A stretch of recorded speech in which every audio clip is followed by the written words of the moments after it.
This is America in Space, a weekly news and information program on current events dealing with the space industry. From the Washington News Bureau, here is your host, Rick Potlock. Welcome to another edition of America in Space. In this episode, we're going to learn about the landing site for the Mars 2020 expedition called Jezero. Jezero is located on the inner rim of one of Mars's largest impact craters, and it should provide scientists with some of the solar system's oldest rocks. Dr. Katie Stack Morgan is a research scientist at the Jet Propulsion Lab and is the deputy project scientist on the Mars 2020 mission. She tells us more about Jezero.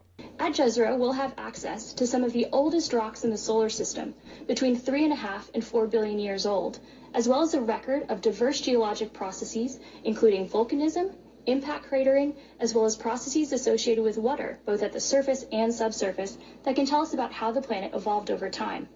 We also think that Jezero was home to a variety of different potential habitable environments where Perseverance can begin its search for the signs of ancient life on Mars. At each one of these locations that Perseverance will explore, we'll be searching for biosignatures, patterns, textures, or substances that require the influence of life to form. Now, we don't know for sure what biosignatures on Mars are going to look like, but we can look to our own Earth rock record to give us an example of what we might expect to find.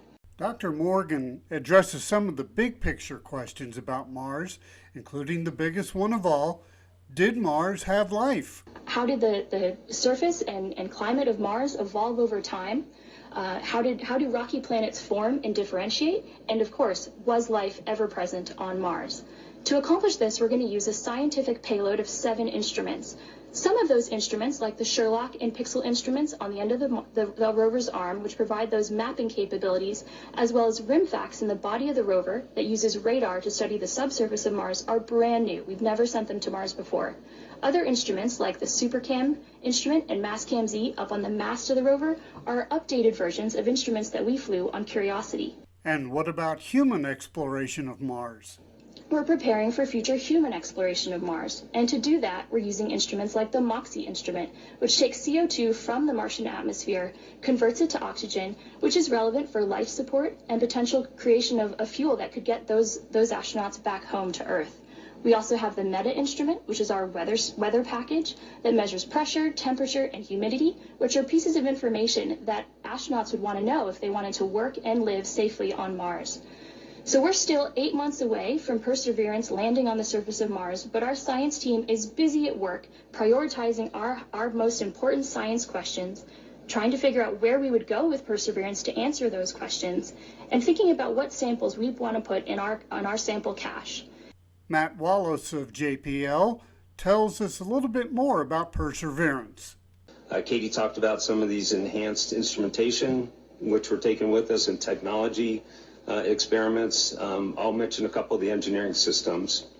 Starting with the wheels at the bottom of the vehicle. There's 6 wheels, and they've been ruggedized so that they're more capable of dealing with the surface of Mars and pretty much anything that Jezero crater can throw at us. Also, we have a new powerful computer.